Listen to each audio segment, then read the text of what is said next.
বহুদিন পরে ঈদগাতে নামাজ পড়ে পার্কে আসলাম। এই যে গাছগাছালি, সকল বিদেশি গাছ, মেহগনি গাছ, অথচ দেশীয় গাছ লাগানো উচিত।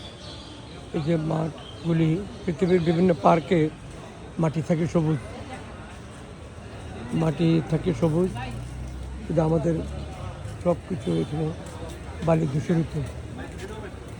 ঈদগার পরিবেশ, পার্কের পরিবেশটাকে আরও নান্দনিক করে দেয়।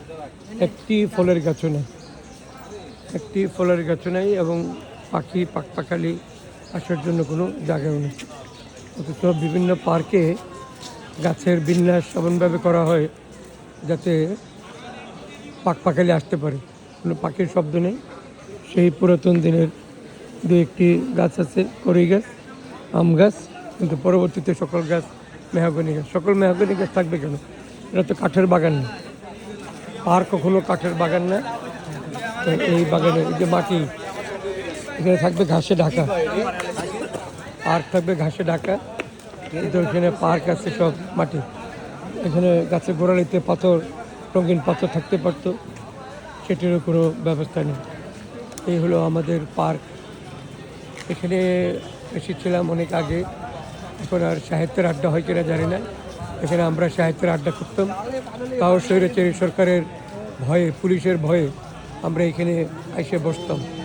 হ্যাঁ, এখন আড্ডা কি বসে কিনা জানি না। তো চমৎকার একটি পরিবেশ, দিঘি,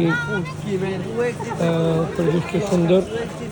সবচেয়ে আশ্চর্য বিষয় হলো এই দিঘির দুই পারে হাঁটার জায়গা আছে, দুই পারে হাঁটার জায়গা আছে, কিন্তু দক্ষিণ পাড় এবং পূর্ব পাড়ে এটি শুধু আমরা শোনা কথা শুনতেছি, কিন্তু বাস্তবায়ন হয় না। বাস্তবায়ন কেন হয় না?